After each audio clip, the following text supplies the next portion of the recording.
Hi, everyone, and welcome to the second webinar within the GibbsCAM 14 series, Introducing GibbsCAM 14 Wire EDM. Just a few housekeeping notes before we get started. At the bottom of your screen, you will see a section for Q&A. Please use this section to ask any questions.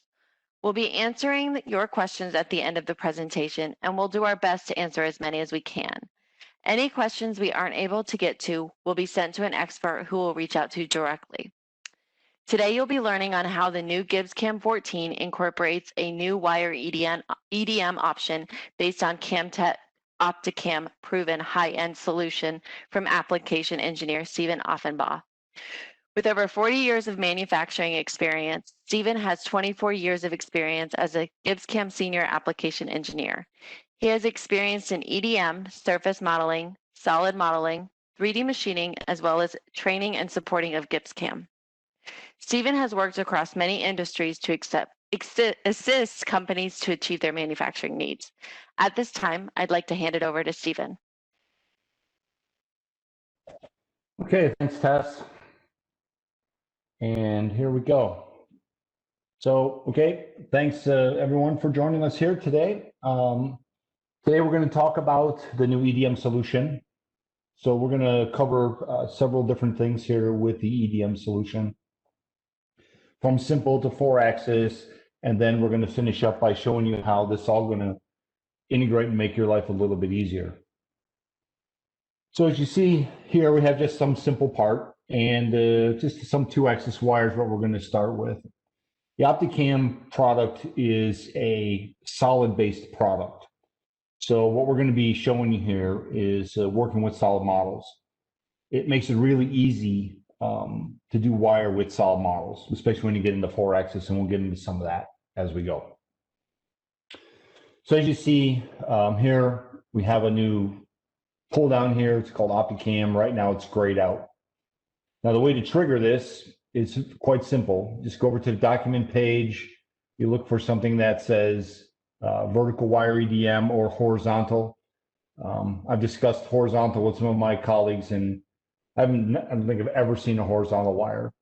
But just pick vertical, and what it's going to do is it's going to go off and it's going to launch a tree here on the side. Now all the functionality that's here, and there's tons and tons of functionality. You can also find here now the menu is highlighted. So there's tons and tons of things we can do here. We're just going to cover some of the more basic things to give you an idea of how this all works. So the first thing we want to do is decide what kind of machine you're going to use. Okay. So I'm going to go up here and click on this where it says Program Standard. And down here, we have our choices of machines that we support currently. Okay, so we have posts for all. Some we have all of the EPAC settings or power settings. Some of them that we don't have, we can, if we can get the information, they will compile them for you. It's not a problem.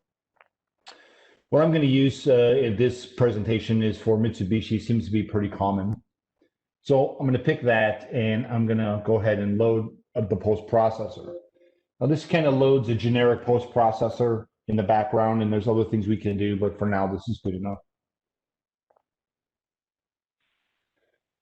So this is kind of by default, it sets, but you may have a different model, okay? And every model might be just a little bit different. So you can pick the models that we support at the moment. And right now we're just going to use FA, it's good enough. Keep in mind that all these things can be set as defaults as well. So I'm going the long way, but once you have the product and hey, this is what I have a MITS FA, this is what I use all the time. These things can be set as default values. So you just launch it, it's done, and you move on. Down here at the bottom, we have something called post-processor options. And as I said already at the beginning, there are tons and tons of options. A lot of these become just default values. So you don't have to worry about setting them every single time. Maybe the first time, but after that. So in a general setting here, we can set, inch and millimeters. How many decimal places do you want? We go out to 6 places. How do you want the NC file? Do you want to create a setup sheet or not? We'll show you all that as we go through. One of the interesting things here is if your machine can actually burn a start hole, we can turn this on to actually create a separate file that will let it go in and do that for you. So again, these things are all, stuff that you can set up ahead of time. Also, what kind of rules do you want to use? How do you want the files output? All these things. And again, these things get all set up as defaults. So you don't only have to do it one time, maybe. Also, you would manage all the technology for this particular machine, because an HA may have a different set of criteria for their for the EPACs or one of the other ones, right? CX or whatever the case may be. So you can manage that and save it for each machine type that you might have, which is kind of slick. Simulation stuff, it's pretty cool. Just kind of show you, do you want to see the nozzles? You can put your own nozzles in there if you have something really crazy or special. You could do that. And then naturally at the end is the setup sheet. And you can come in and you want it in color, in HTML format. You can put your own logos in there. You can use some template files. We're not going to get into that in this session, but I want to let you know that all this stuff is there and it is customizable. And then we always hit the green checkbox, and that makes it right. Okay, so that's good enough.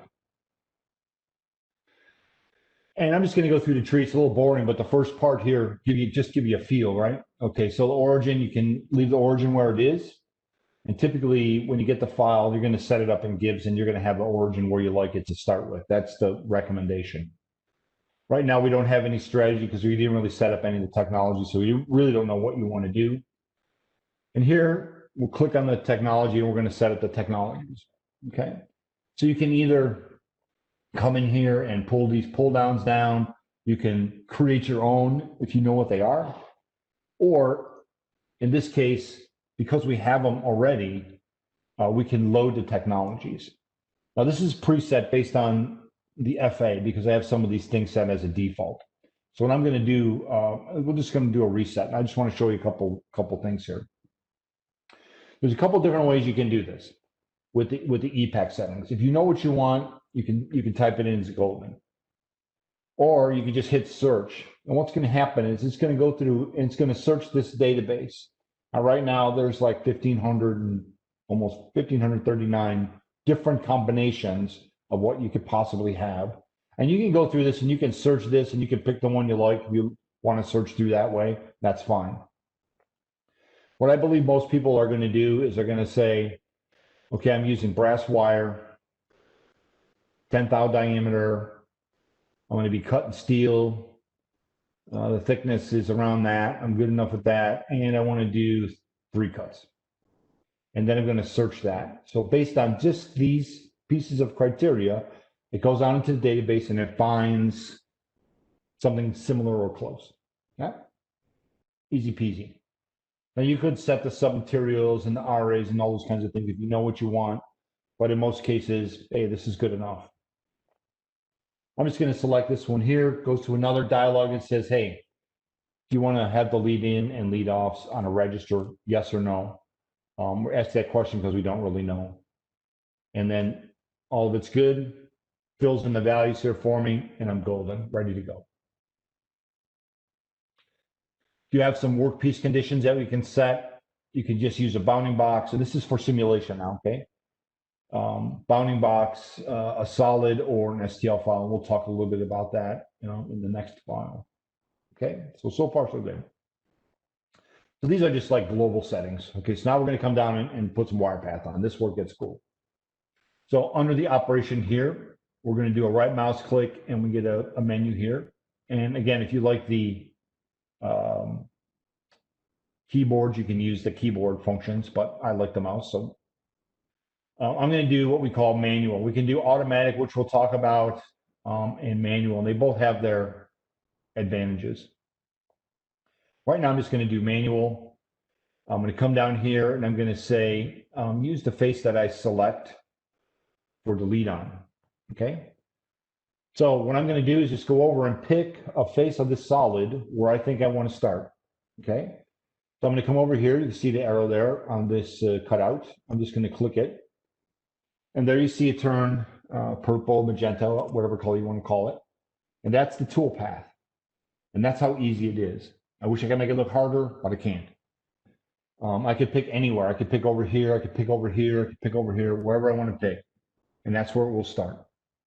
It's a very, very flexible system. Okay. So at this point, I have my toolpath. If we zoom way down in here, it's hard to see. There's my cuts. See 3 cuts with the offsets. So it's very nice. We have our bridge move here. We called it a bridge move now. And I will just say finish the feature, and that's it. It's done. Now we get a process, as it were, in the list. I can right mouse click on that, come down near the bottom, or again, you can use the shortcut keys, and we can go off and we can look at that. I'm going to speed it up a little. And I don't want to stop at the MO1. We'll just let it go around so you can see the graphics. It's very nice. It's quick. It's clean. And there you go. Quick and easy. This is what we like.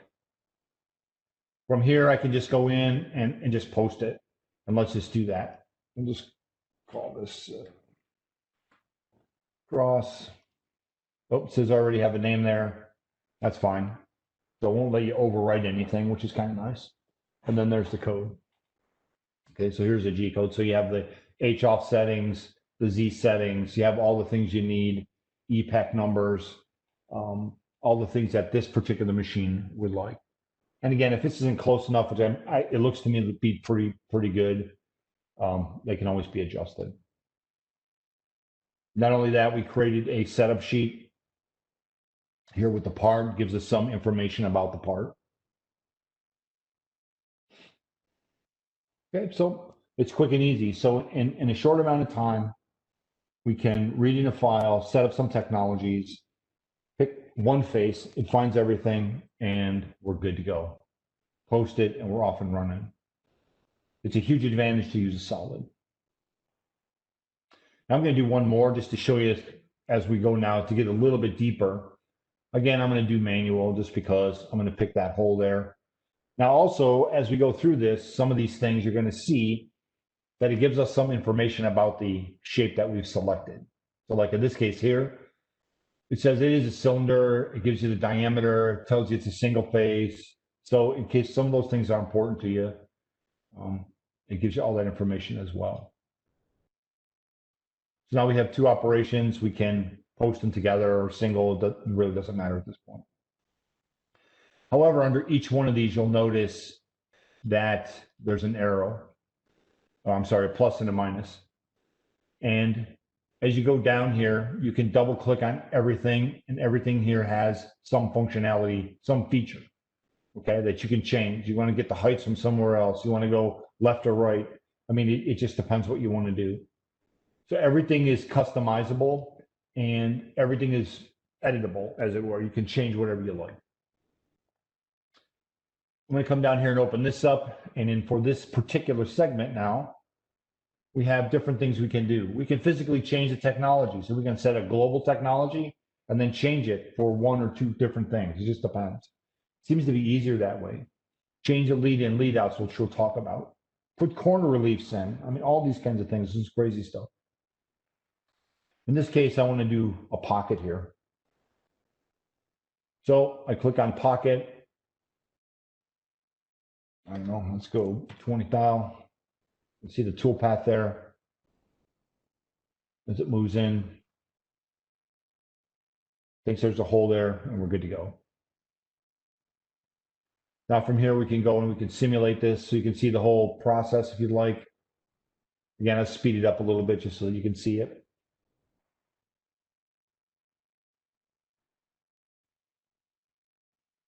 And from the side, you can see the heads, and you can reposition them if you want. By default, just leave them alone. I just leave them alone, but you can change them. Okay, so that's basic 2-axis wire. It's easy, it's fast, and it doesn't require a whole lot of work. Okay, perfect. We're going to look at a few different files because with wired EDM, although it's simple, there are some odd things you can do here and there. And we want to make sure that at least cover to give you the idea of what it can do and how it works. Because there are going to be some questions on, oh, can I do this or can I do that? And we're going to try to solve those issues here before too long. So here's a part. Let's say this is a punch, for example. Okay, and what we want to do is we want to cut some of these areas out here, like in here, maybe this outside edges and this pocket on this side. Okay. Now I already have it set for Mitsubishi. Again, like I said, it comes in as some defaults. I use this all the time. So for this particular part, the technology is good. Now, in this case, we are going to set a workpiece. Okay, so I'm going to open this up. And what I really want to do, and I want to use it for rendering purposes, I'm going to use an STL file. So I've already created an STL file. We'll go out here, we'll load it up. And I'm good with that. We'll say okay. Now we really don't see anything because with the STL, it's only for rendering. All right. So keep that in mind. So let's go here. We're going to do manual feature recognition, just like we did before. Only this time, we're going to do either manual face selection or manual edge selection. If I do a face selection, it's going to select the whole outside. Not really what I want to do. So first, let's start with the edge selection. With edge selection, it's looking for all the vertical edges in the area that you want to machine. Now, in this case, maybe this is a 4-axis cut. Maybe there's some other things you need to do, right? So I'll say end the selection, and it generates the tool path there. Okay, see that? Or we can do face selection, which typically I think is easier. You can use all the Gibbs selection tools if that's what you wanted to do. I'm just going to go around here really quick. You can see how easy it is to do, right? It's no-brainer stuff, guys. We'll just do that and that and finish, and there you go. And there it is. Okay. So in very short order, was able to program all those cutouts. And in fact, what I want to do now is we'll go in and we'll look at this as solid simulation. So there's the solid simulation. You can see the lighter color here. This is the solid underneath it. Here's the lighter color. Now there's something here that I prefer to do. Typically the wire always starts at the origin, wherever you set the origin. That's not really what I want to do. I want to start here. Okay. The other thing that it does in real time is it updates in real time. So here I said I want to start at the first feature. This was the first one I started with. That's the one where I want to start the wire. So now when I go back to simulate this, we're going to start here as opposed to at the origin, okay? Because it's probably different. Let's just run through this now. I'm going to make it go fast. It says, hey, want to remove the slug? Yep. Going to go back through, move to the next, remove the slug. So you can actually see what you're cutting out and if this is exactly what you're looking for. And there you have it, done. And again, as simple as coming down here. Yep, we're going to leave that name and post the code.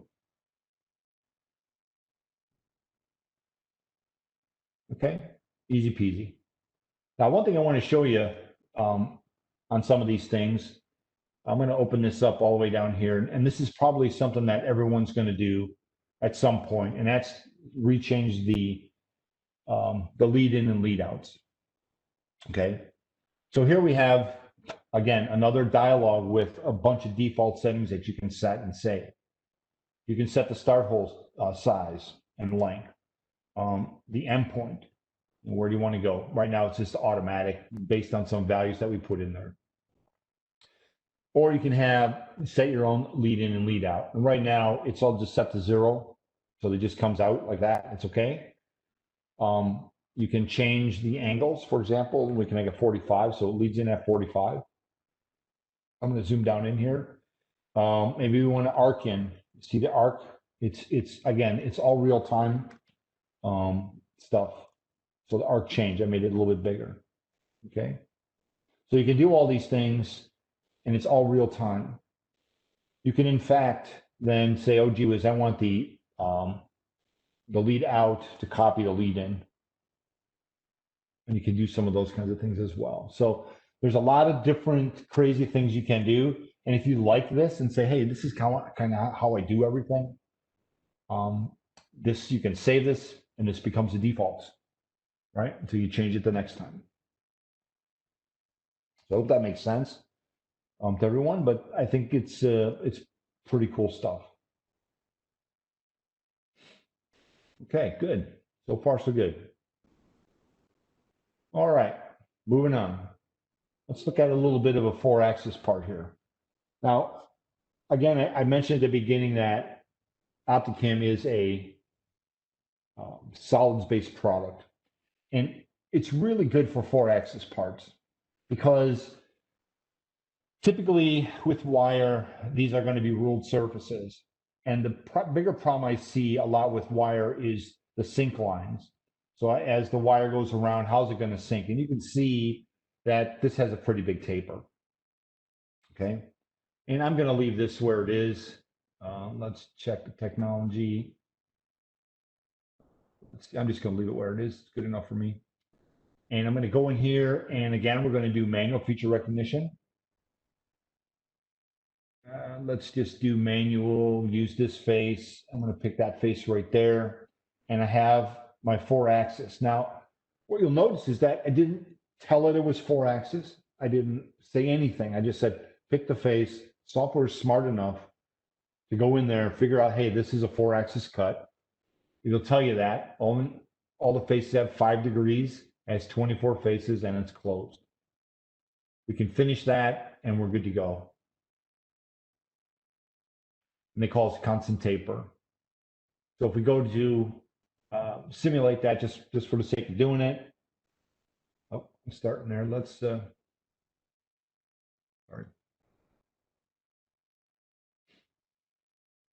Let's go in and we'll look at it so you can see that the wire's actually moving. You can see that's actually moving, so you can have a look at it. You can also use the Windows and Gibbs if you want. So if you went up here and did multiple windows, all the Gibbs stuff still works. But what I was trying to get at with this is these sink lines, okay? And with this product, it just takes care of it. What I mean by the sink lines is right here, these lines right here that come together. As it goes around these corners, it needs to sync itself with the upper and the lower head to give you the proper radius there. With a solid model, it's already done for you. You don't have to go in there and fool around with, hey, let's move this around, let's move that around. It's already done. Okay. So 4-axis, really not that difficult.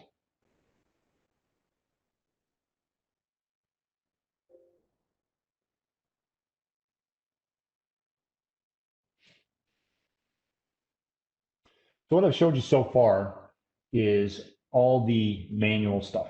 Okay, it's all manual. Pick this, pick that. It's okay. We also have functionality for automatic feature recognition, which will go and look at the solid and pick everything. In some cases, you want to do that. In other cases, you don't. In a case like this, I probably don't. I just want to do the triangular shapes, as you can see. I just want to do these triangular shapes. I don't want to do any of the circles or any of the holes because these are just counterbore. So who's going to wire out a counterbore? I mean, I've seen it done, but it's not normal. Okay, maybe these pinholes, the dowel pinholes, you might want to do, but in our case, we're only going to do these triangular shapes. Now, before I do that, I want to show, because this is going to be another question that I get a lot, is can I define a start location? And the answer is yes.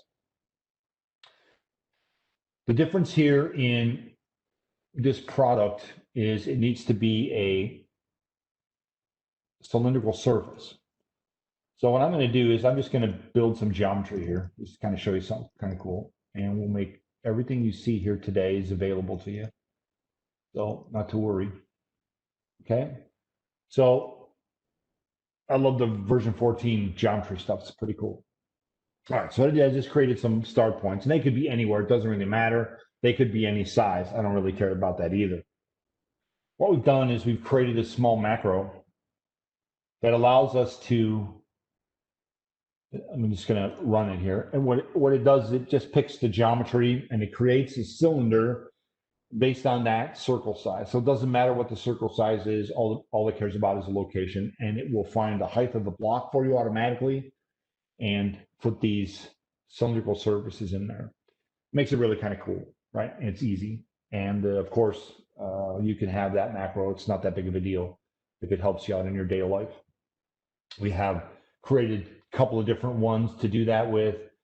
This one just creates from the circle geometry. Some of you might not have that. Somebody might just put points down. We built one here that, I'll just open it up really quick. We built one that can interrogate, a position and then say, okay, and give you a hole diameter. And so there's a couple different ways you can do, and we can make all these available to you. No cost for those. We just give them away. Kind of cool. All right, sorry to get off track. All right, so next thing I want to do is do feature recognition here. So we'll do automatic feature recognition. Now, again, remember I said I don't want to do the holes. Okay, so how do I stop that? Well, again, we have a button here that has our feature recognition settings. And what this allows me to do is set different things that I might or might not want to pick. Okay, so in this case, I do not want to pick the cylinders. That's it. Very simple. You have other choices here like group repeats, and we're going to have it do a group, and I'm going to show you why that makes it really nice. You can check for collars, tapers. So you can't do a taper and a land. They call them a collar, but actually it's a taper and a land. I'm going to say okay to that, and that's it. I'm going to go up here, and I'm just going to hit the OK button. It's going to go off, and it's going to do something, I hope. And you see that the only thing we have toolpath on are the triangular shapes. Okay, pretty cool. Now it always picks one as the master, which is this one here, which is okay. We can ungroup them. We can check to see, let's see, what we want to start at that position there. That's good. Oops, sorry. The optimization, right now there's no optimization. You see this blue line here?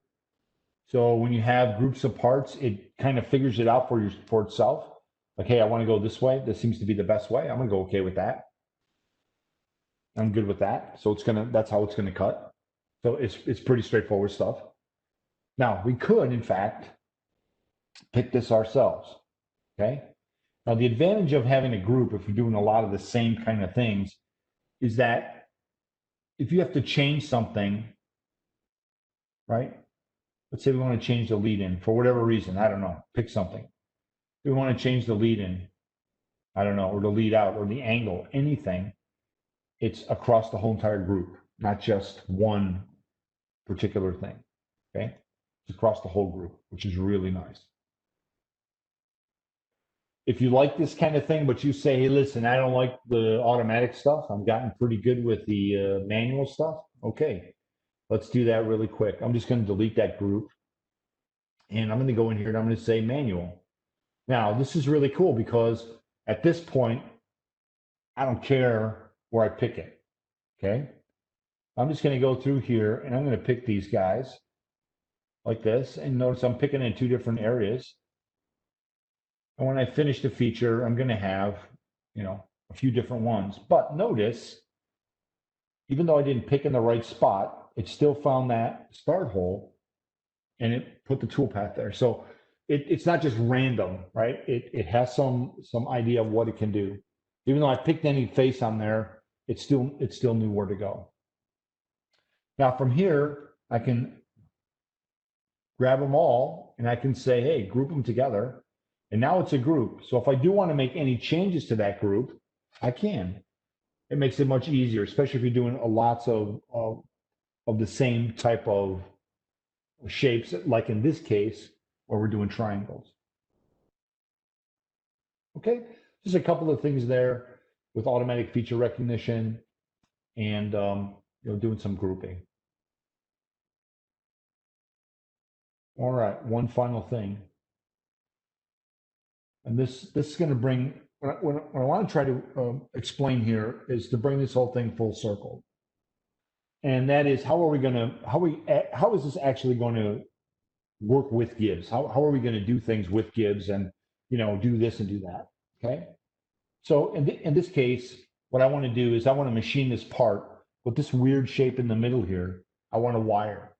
Okay. I don't want to jump in and out of different programs. I don't want to do all those kinds of things. And so far, I don't have to do that. So what I'm going to show you here is maybe a real life scenario where I'm going to go in and I'm going to run the whole manager on this guy. And we'll group these together. And I'm just going to reorder these holes because I don't really know where they're at. And show the order so that looks okay. We'll pick this one here. We'll do the same thing. We'll just do a planar sort. So they're all going. This would be more real world kind of stuff. Okay.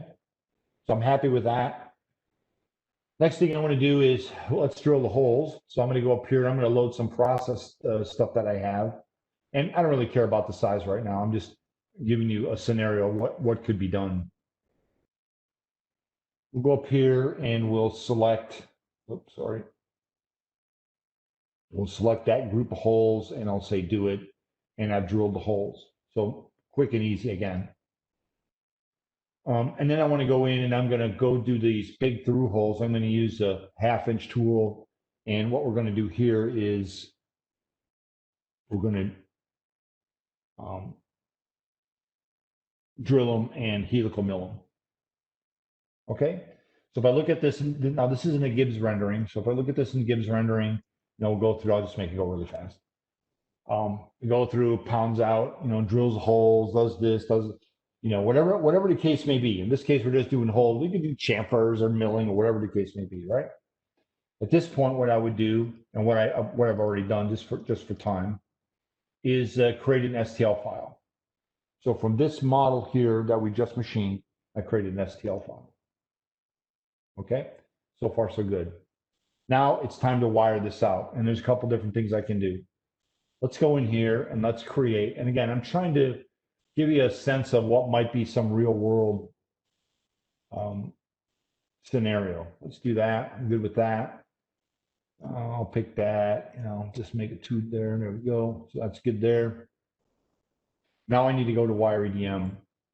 So all I need to do is open this up, find my vertical Wire EDM.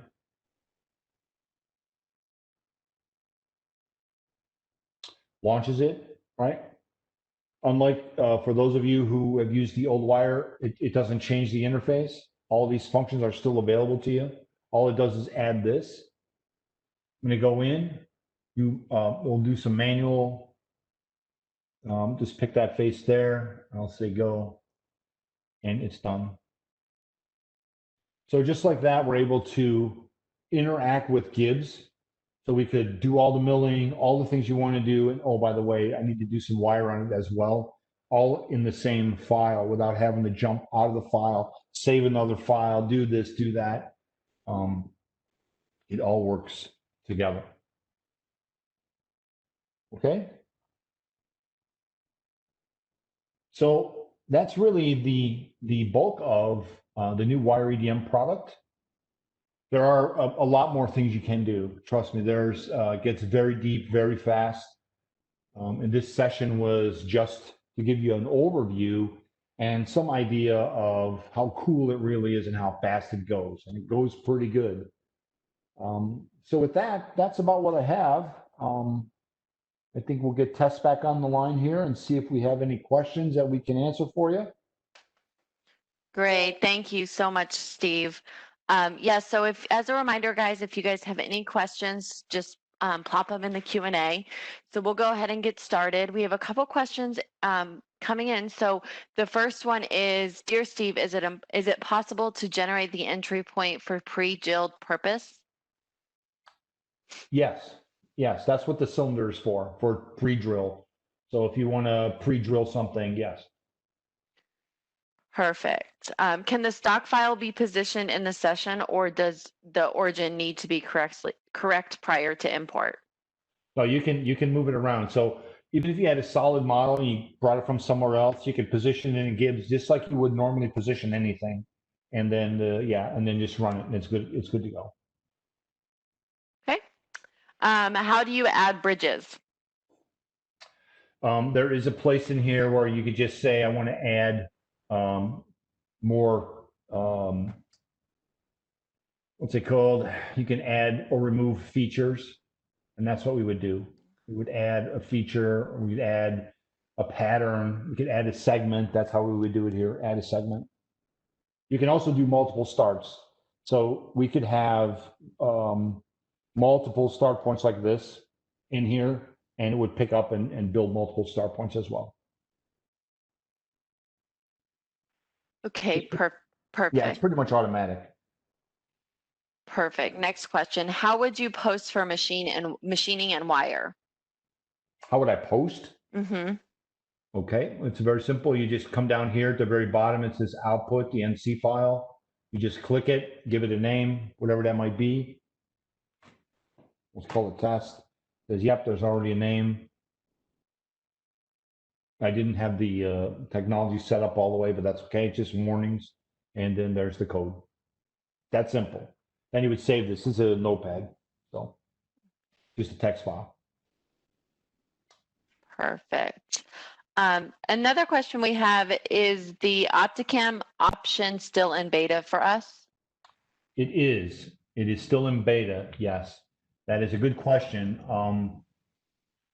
Right now, some of the things that I did, I kind of went around the block a little bit, like with the technologies, and that's because it's still in beta. There's a couple things there that still need to be ironed out.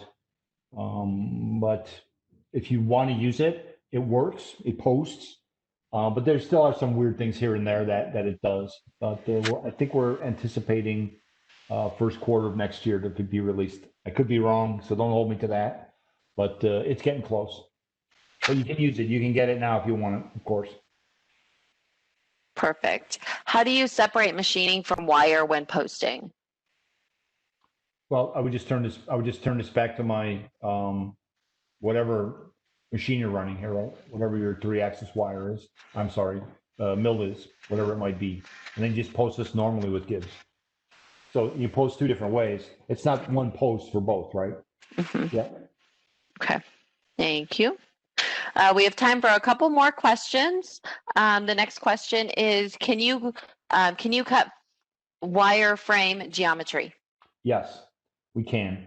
And that's one of the things I didn't show you in this presentation is because it kind of sort of works, but it is being worked on at the moment.